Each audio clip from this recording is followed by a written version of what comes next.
mwana moto te po akosangai abongwani pete po awangata nzambe ya le Nazarien, le Nazarien, le Nazarien. David Nazamba ayebana kitoko koma mukondima atako babakolaki mafuta na mosakolima lelo yayo bolingo ebateli le Nazarien lipamboli oyo emonanaka te mpeni mama kantelobi kolapye mapapu masopi mafuta tokokisi ena elongo na nzambe oyo babenga na makomi Jésus. Hypocrite koko yebisa yoke ndengo yebi kosala pêche kende na ebale esika wana osala pêche mais tango ozopesa mokongo ozokende ya yebi ke ngando azawana azokanga ye azokufa ndenge azokende boye na ba bilenge basi ebele na monde ya lelo akutani na mobali me mobali nano abali ye te mbala moko akamati likambo wana kena yango na famille ekeye yebani ti na kati ya bandoki ya libota bazwi mbala moko fiancé oyo ayaki na moto makasi azali na posa kobala omoni fiancé wana akomi kokita kaka boye me esengeli kozala hypocrite soki oza hypocrite nde ekomona ke vie ekokende liboso.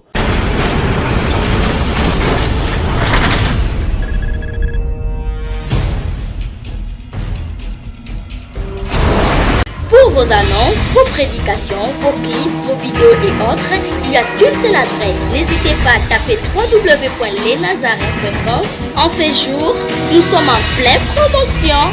Extra matraquage. Olingi promotion ya produit na yo eba na monde entier. Olingi actualité, Olingi visibilité. Contactez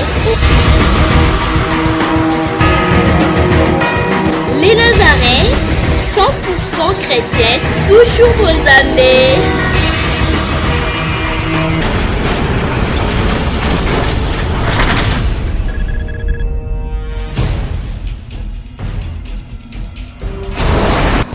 Napesi bino mbote mingi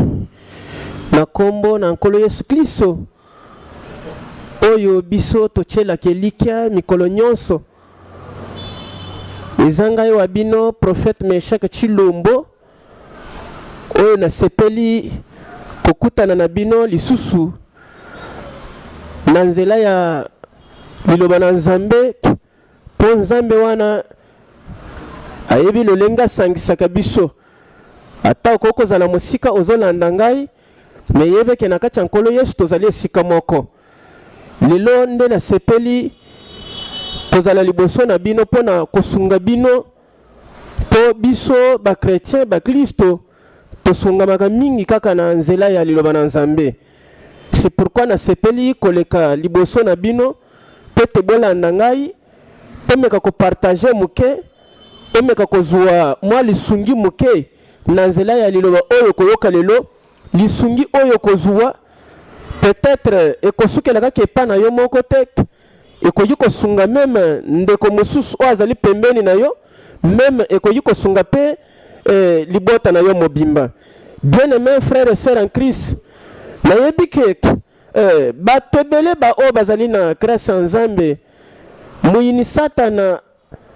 azangaka kobundisa bango te.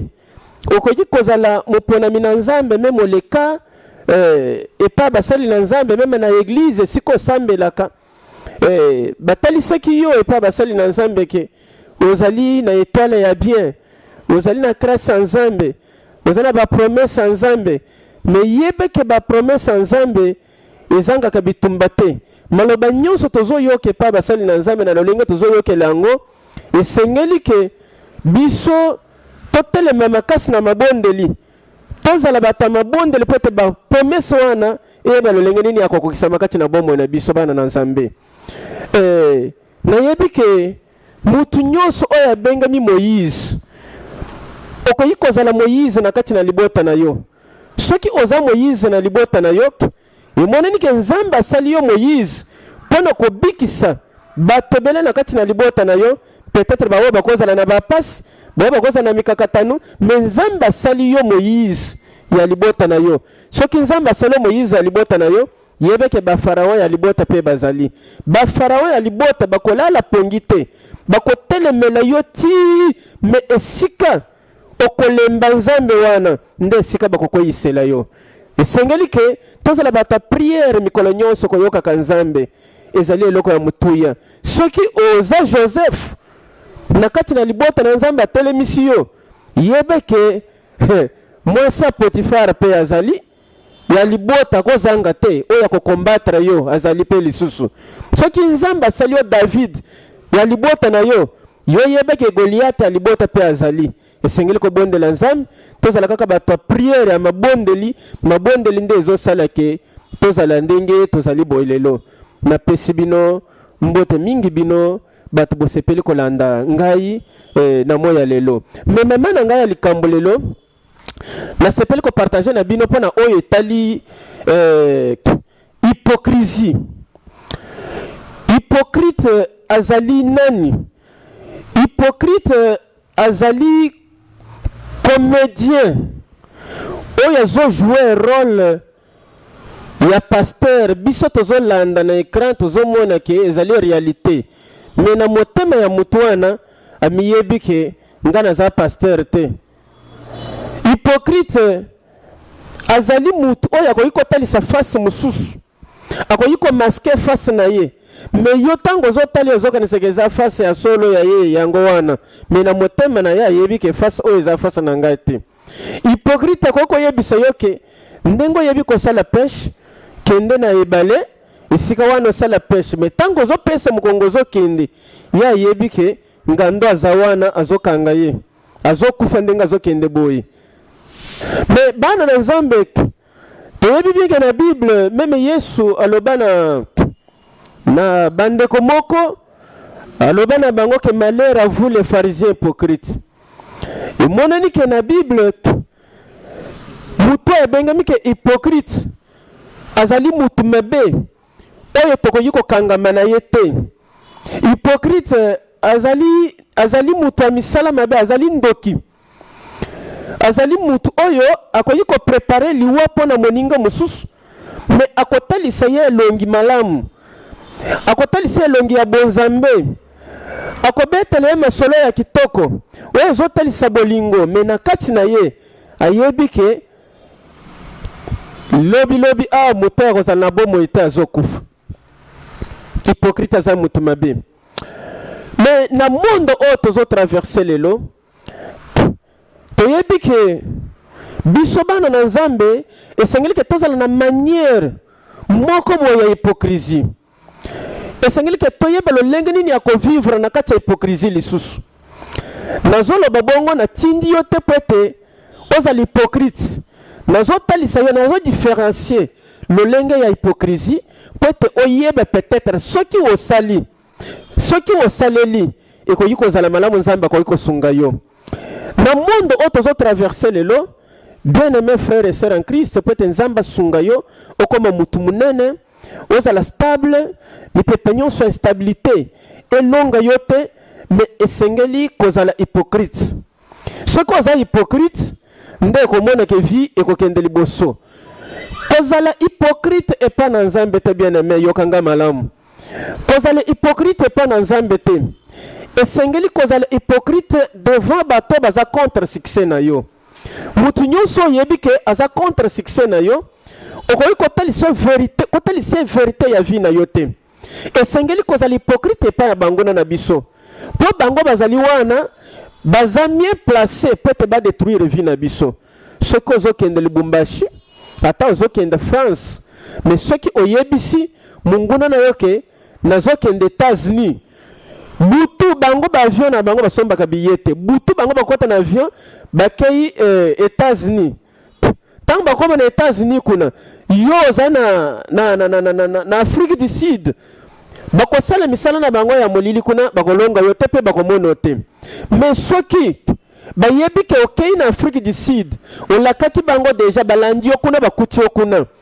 yeba ke misala oyo bakobongisela kuna ekozala misala ya mabe makasi. C'est pourquoi monaka bato mususu makambo na bango oyo yebanaka mingi ekendaka liboso te pe esimbaka te. Mais esengeli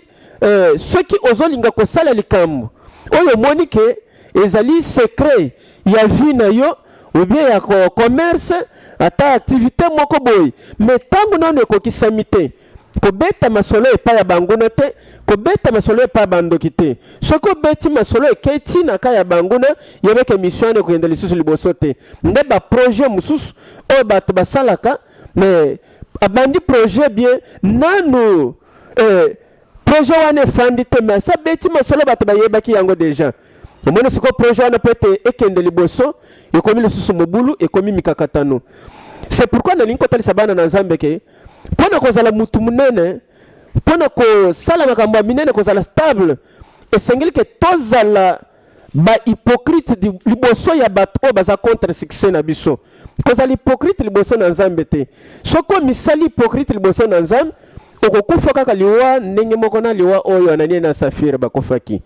mais esengeli ke banguna na biso ndenge bazali wana bazolandela vie na biso biso esengeli ke to cacher bolamu na Nzambe pa na bango bayebaka secret oyo tozali nango te bayebaka secret ya Nzambe kati na vie na biso te soki bayebi secret ya Nzambe kati na vie na biso bazali wana pona ko détruire bolamu nyonso Nzambe atie kati na bomoi na biso. C'est pourquoi zana bandeko mususu vie na bango ebebi pona munoko kaka koloba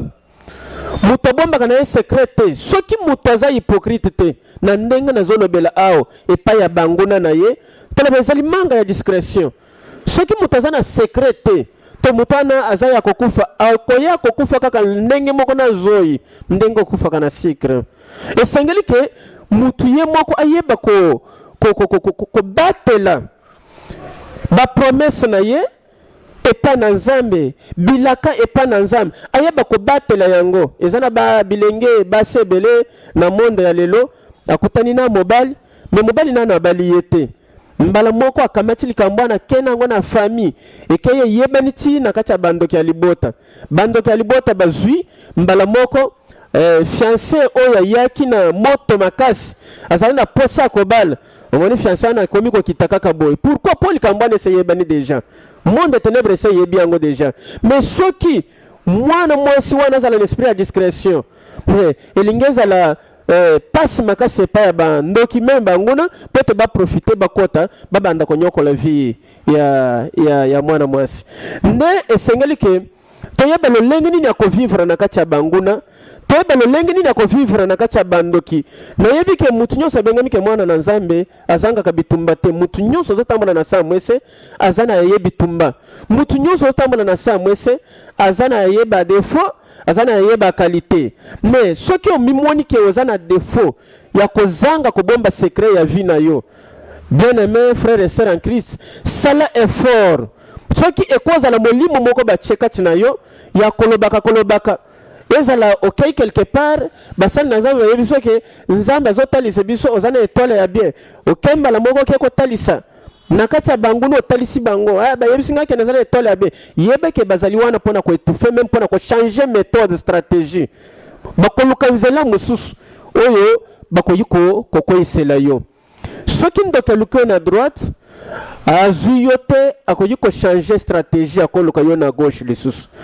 C'est pourquoi biso tozali wana pona ko imiter Christ kozala na kati ya discrétion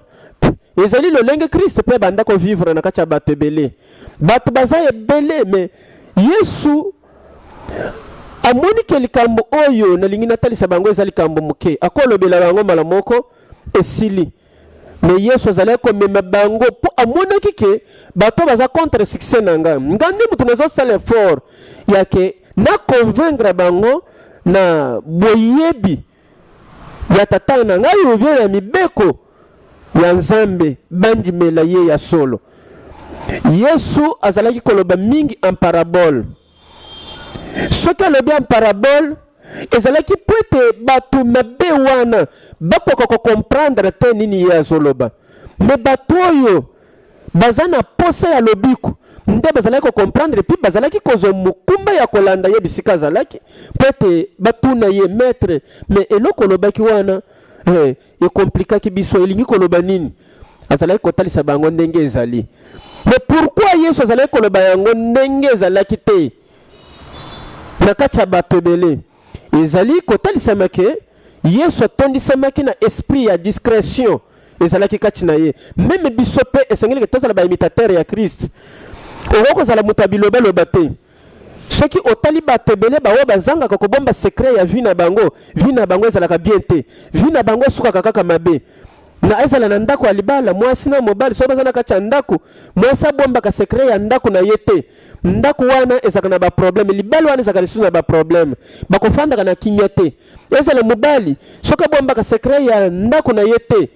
makambo nyonso ezoleka na kati na ndako na ye esengeli ke bayeba na kati ya famille na ye kokenda kofundaka mwasi na ye na kati ya famille yebeke na kati ya libala wana problème ekozala kimia ekozala te malgré bambongo na bino malgré kotambola na bamituka malgré kosomba mapangu mais problème ekozala na kati ya libala nzambe na bomoi ayeba kopambola bino c'est pourquoi na sepeli kotalisa ke même atatata oyo boti yo omoni ke azali na confiance na yo te aza contre succès na yo esengeli ke oyeba méthode nini okoki kovivre na papa kotalisa ye nyonso bapromese nyonso ya nzambe kati na yo te kotalisa nyonso ebombami na kati ya motema na ye te na yo te esengeli ke oyo ezali mutuya obombi me oyo omoni ke ezo concerne ye otalisi ye ezali malamu mpo namoni Jacob mpe asalaki bongo Jacob liboso ya tata na ye amoni ke biso tobotami bajimo toza mibale natikali kozala na mabe moko te natikali kosala papa na nga me papa na nga yebisi grand frère na nga ke kendo kangela nga antilope olamba yango soko olambeli nga yango nalie nde na kopambola yo Jacob atali alobi natikali kozala na mabe moko nasali papa na nga te me nini papa azoyebisa grand frère na nga ke akangeli antilope alambela ya benire ye pourquoi koko yebisa biso nyonso te pete tolambela ya antilope apambola biso nyonso mpona Jacob akomprenaki ke tata na ye aza contre succès na ye atelemaki liboso ya papa na ye tan papa na ye atuni ye eza ye Ezawu ye alobi ke wi eza ngai Ezawu me ye ayebi na motema na ye ke ngai naza Jacob akomaki motu munene Jacob akomaki na bibwele ebele meme basi oyo bazala koya na malachachere kosopela Yesu na makolo bazalaki descendance ya Jacob c'est pourquoi ezali secret munene biso bana na nzambe pete nzambe apambola biso tokende liboso esengeli ke tozala prudent mpo nzambe moko azosenga biso tozala prudent lokola serpent esengeli ke tozala prudent na kati ya banguna il faut koyeba masolo nini okoki kobeta na masolo nini okoki kozanga kobetela bango mais soki ezali ke nyonso kaka ozotandela bango na mesa bango bazopona ya malamu kati na yo oyo obeteli bango bazokende kotransforme yango kaka masolo oyo ebimaki na monoko na yo nde kokoma porte munene oyo bandoki bakokotela mpo basala n'importe kwa kati na vie na yo me na seprete ke misala porte naza na posa ke yo moko ozala mwana na nzambe otya Christ azala porte mpo ye nde porte ya solosolo ke soki ekangami ndoki moko te akoki kokota kati na vie na yo mpo ete aya kodétruire yango c'est pourquoi nasepeli kopartage na bino mpona oyo etali secret biso tozali bana na nzambe banguna na biso bazali wana balandaka biso juste mpo ete badétruire bolamu oyo nzambe atie kati na vie na biso ndenge nawuti koloba na ebandeli ke soki oza moyize ya libota na yo yeba ke bafaraon ya libota mpe bazali me po ete mission oyo bafaraon ya libota bazosala esimba te me sengeli toyeba lolenge nini tokoki kofanda na bango lolenge nini tokoki kopartage na bango manière nini tokoki kovivre na banguna na biso me na kati ya banguna nakoki kokamata kombo ya mwasi na ngai natie na kati te nazo expose vie ya mwasi na ngai na danger nakoki kokamata kombo ya mobali na ngai natie na se te esika banguna bazali nazo expose vie ya mobali na ngai na danger nakoki kokamata vie ya bana na ngai natie na se te esika bango na bazali nazo exposer vie ya bana na ngai na danger mais sengeli que tozala prudent to imiter Christ pour atondisamaki na esprit ya discrétion kati na ye. C'est pourquoi na sepeli ko partager na bino bana na nzambe bawo ba sepeli ko landanga bawo ba sepeli ko yokanga ke soki ozofanda na mutu kokanisete ke mutu wana komi Jésus mais yebe ke mutu wana oyo ozali na ye étudier état d'âme ya mutu aza pembeni na ye soko moni ke bonzambe ezali kati na ye te asamelaka nzambe te mais sengeli ozwa méthode mususu akovivre na mutu wana kotalisa ye secret ya vie na yo ndenge sengeli te mais eza na vie ya bato mususu ebeba na nzela ya baninga eza na vie ya bato mususu ebeba na nzela ya bandeko mais ekobeba na nzela ya bandeko ndenge nini eza na nzela ya baninga ndenge nini kaka na nzela ya partage masolo oyo betaka na baninga na yo masolo oyo betaka na kati ya famille masolo ya vie na yo tala sikoyo makambo na yo ekendaka lisusu liboso te kaka pona lolembo na yo. C'est pourquoi na sepeli kotalisa bino ke il faut tozala prudent tobondelaka nzambe ntango tozobondela nzambe liloba na nzambe ntango ezoya ekoti na kati na biso ezokolisa biso soki moto akoli il faut achanger stratégie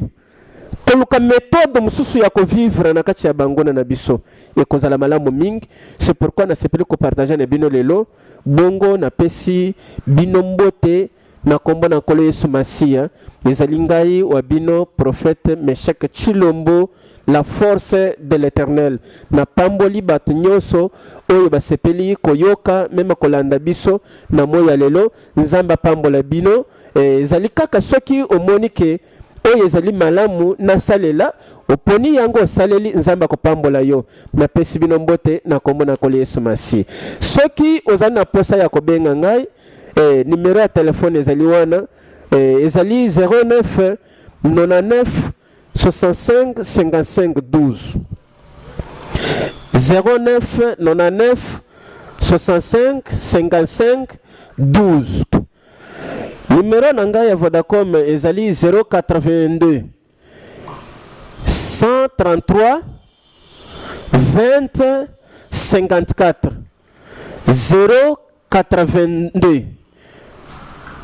133 20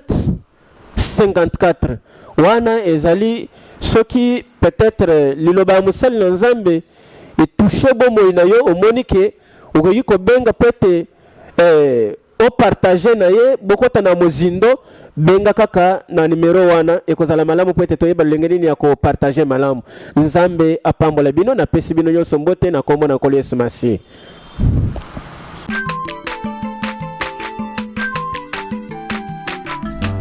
aza mwana moto te po akosa ngai abongwani pete po awangata nzambe ya le Nazarien